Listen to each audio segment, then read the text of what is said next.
Ассаламу алейкум рахматулла. Кішкене ашуымызға тиіп атырған болар бүгінгі прямой эфир. Бірақ енді то звондап қалады, то сигнал кетіп қалады. Кішкене қиналып жатырық.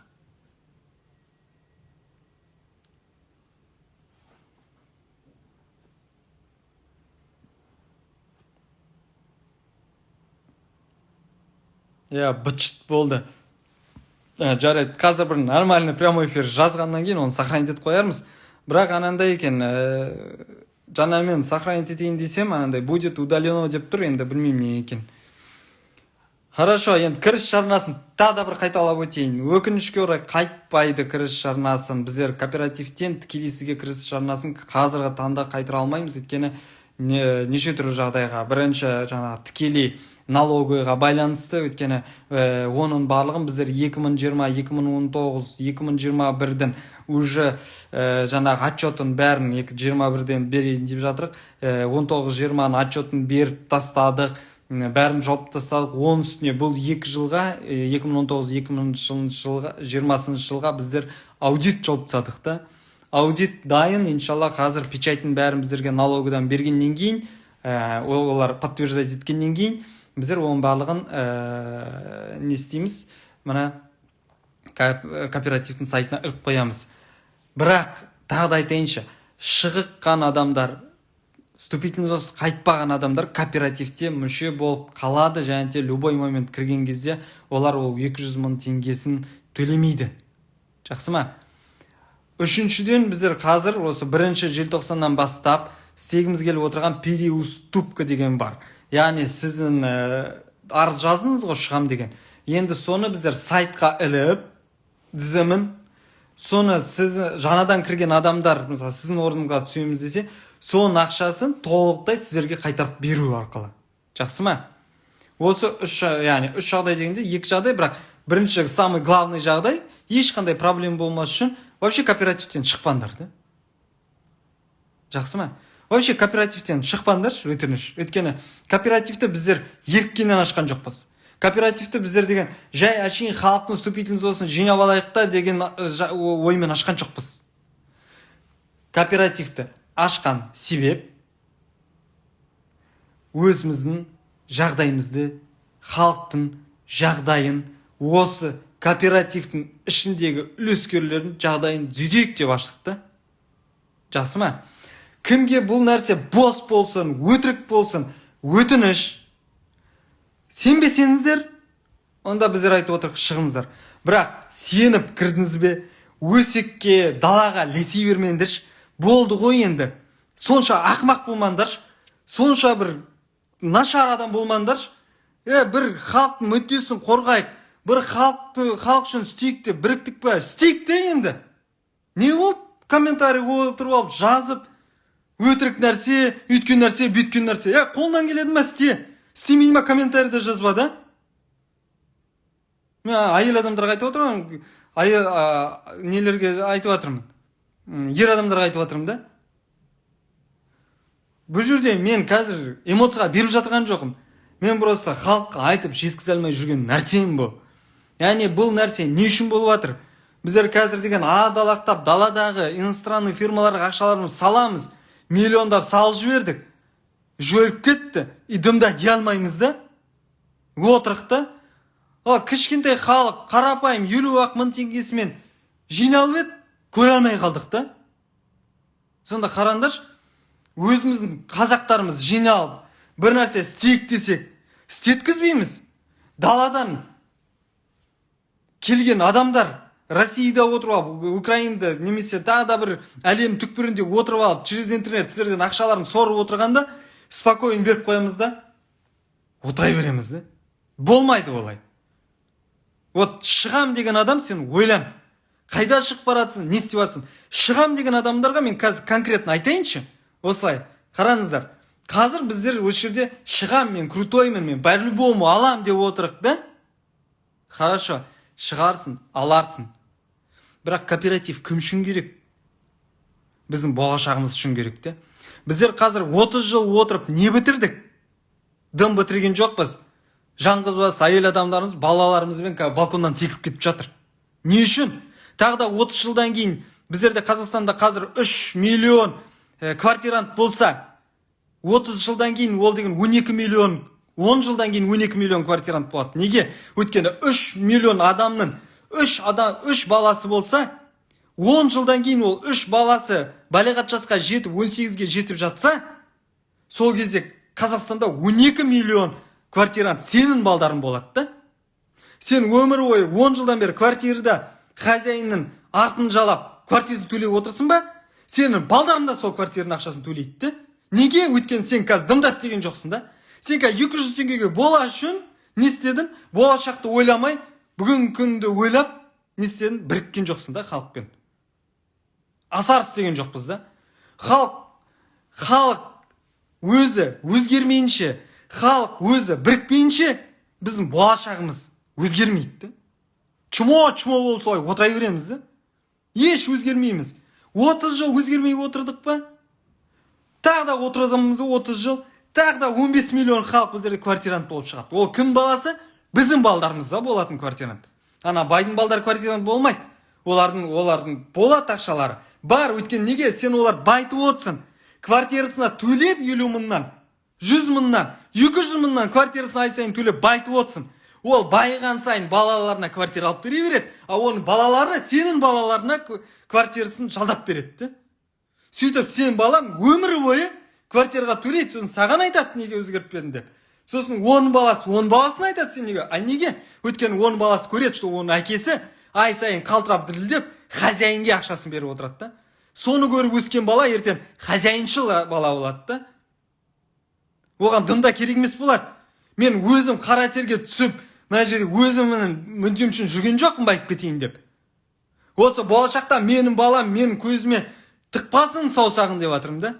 Не істедіңдер сендер деп. Біз болсақ бала болдық, ел қорғай алмадық. Сіздер не істедіңдер? 200 мың үшін мына жақта бір-бірін сотқа беріп отырсыңдар. Мен сабырлымын. Сіз ойламаңыздар, мен қазір деген эмоцияға беріліп жатырмын деп. Мен эмоцияға беріліп жатырған жоқпын. Мына өтірік сөйлеме деген әйгерім бар. Вот сенің балдарың болашақта квартирант болып отырмауға кім кепіл?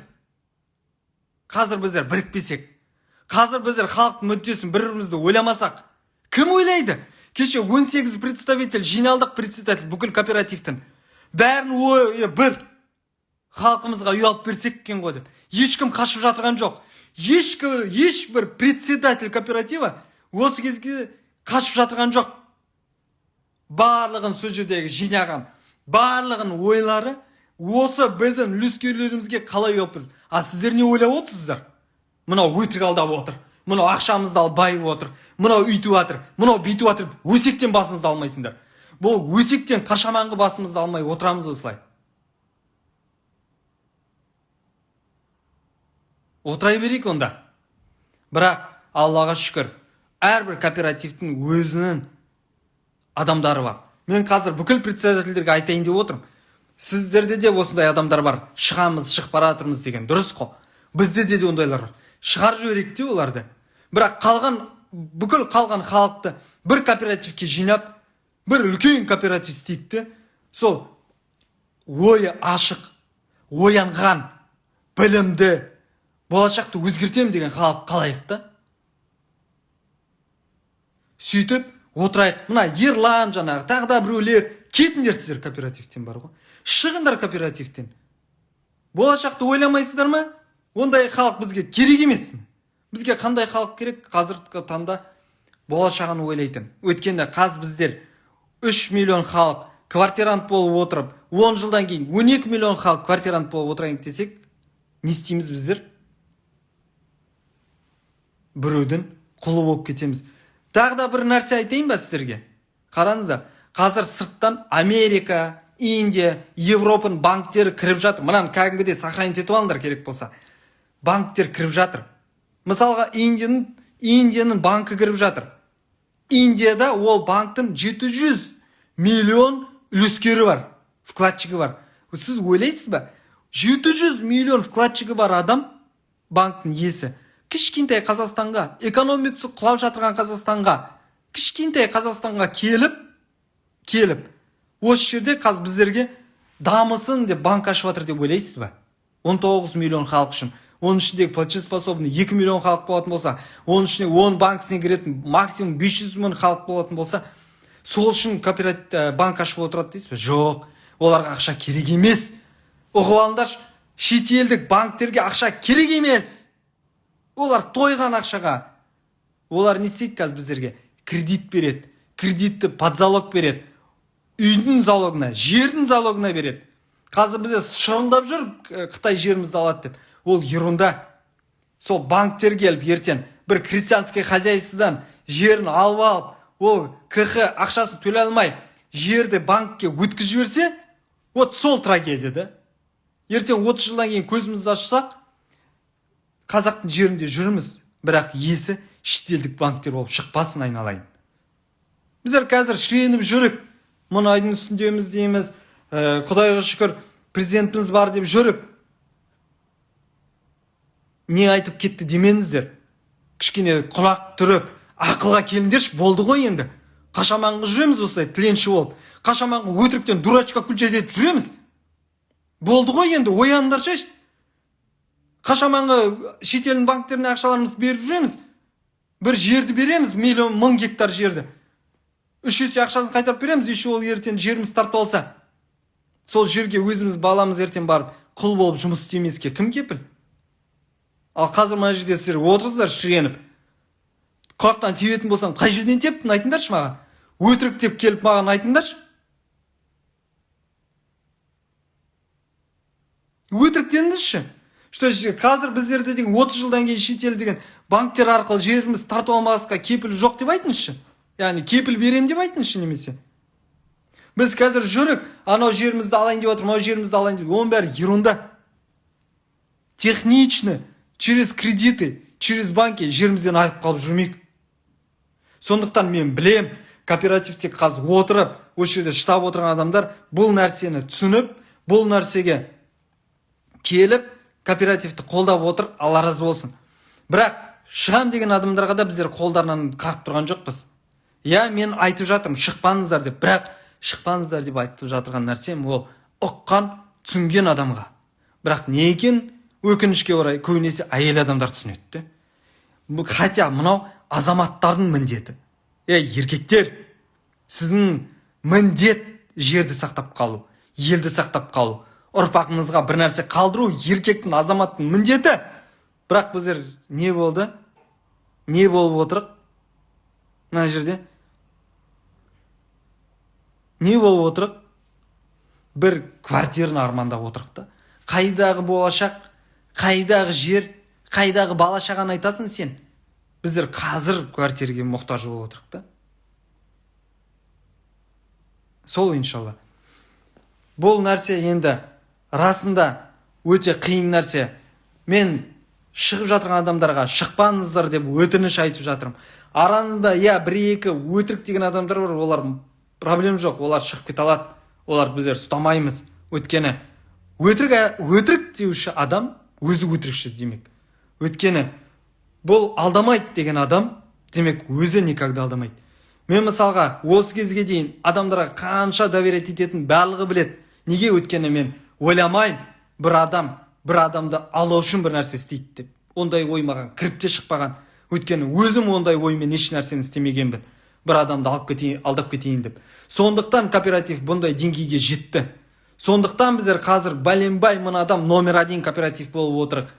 Үйімізді алып атырық. Очередьтен қалып қойдық. Бірақ біздер көрген қиындықты ешкім көрмесін. Өткені біздер мынандай қиындықтан тек қана осы халықтың қолдауы арқылы ғана өттік. Бұл халық қолдамаса, бұл кооператив бұлай тұрмайтын еді. Сондықтан Алла разы болсын қолдаған адамдарға, Алла разы болсын шыққан адамдарға. Бірақ әр нәрседен не істейміз? Әр нәрседен біздер сабыр сақтап болашақты ойлауымыз керек. Ол 3 айда, 4 айда болсын ақша қайтып жатыр. Үйді жайлап сол біздерден адамдар шығамыз дегенге ақшаларын беріп үйтіп, яғни былай айтқанда біздер деген алыс тартыс болып кетті де. Бір жағына беріп тастасақ өгіз өлетіндей, бір жағына беріп тастасақ арбаның дөңгелегі сынатындай да. Сондықтан қалған адамдар біздерде біледі, өздері қазір көшіп жатыр, көптеген адамдар 30%-ға көшіп жатыр. Қазір иншалла бірінші осы аптаның соңына, наверное, үлгермесек, 1 желтоқсаннан бастап біздер не істейміз, голосование өткіземіз. Голосованиеда жаңағындай қалатын оқисыңдар, өз сайтын нелеріңізде, сайттарда оқисыздар. Жақсы ма? Соның бәріне дауыс беріп, соның барлығын біздер иншалла өткізуіміз керек. Осымен вступительный взнос әңгімесі осылай.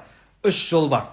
Бірінші жолы шықпау кооперативтен, өткені вступительный взностан айырып қалуға мүмкіндік бар.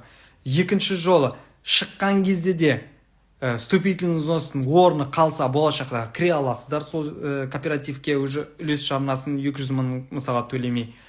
Үшінші жол ол жаңағы өзіңіздің договорыңызды басқа адамның атына өткізіп, сол сіздің орынды басқан адам переуступка дейді, жаңағы орынды басқа адамға беру. Переуступка істеген адам сіздің орынды басып, сіздің толық ақшаңызды үлес жарнасымен, кіріс жарнасымен қосып қайтарып беру. Жақсы ма? Сондай 3 жолы бар. Иншалла голосование желтоқсаннан бастап істейміз. Соның ішінде барлығы уже белгілі болады. Живой очередь қоямыз. Төлеп отырған адамдар алады, төлемей отырған адамдар қалады. Ал 30%-ға жаңағы өтіп, ай сайын төлеп, соның барлығын үшін бізге реттеу керек. Өйткені біздер бұлай отыра алмаймыз. Сондықтан біздер кооператив өз жұмысымызды жалғастыра береміз. Қазір құрылыстар бастап жатырық. Әрбір қаладан құрылыс бастаймыз иншалла. Мен әрбір қалаға тағы да шығамын. Сол кезде тағы да жиналамыз. Ол жерде бірақ уже таза құрылыс жайында. Мысалға дейік, Семей қаласында біздерде 200 адам бар дейік. Семей қаласының тұрғындары 30%-дан жинаймыз дейді. Дұрыс па? Біздер айтамыз, окей, 30%-дан бәрі жинайтын болса, біздер құрылыс бастай аламыз. Көктемнен бастап, мысалы, құрылыс бастаймыз дегендей, сондай нелермен мен тағы да шығып, осы қыстай бүкіл пайшіктермен қайтадан кездесіп, сол нәрселерді былай айтқанда халыққа жеткізуге тырысамыз иншалла. Солай. Жақсылықта кездесейік. Маған кішкене мына Инстаграм жүргізу, постоянно сторис жазып отыру, айып етпеңіздер, қиындыққа түсіп жатыр, бірақ постараюсь почаще шығуға, прямой эфир почаще істеуге. Жақсы ма? Бірақ енді осы нәрсені пока әр адамға жеткізбейміз, мен прямой эфирге шығай беруге иншалла тырысамын. Жақсы, сау саламатта болыңдар, жақсылықта кездесейік. Ассаламу алейкум ва рахматуллах.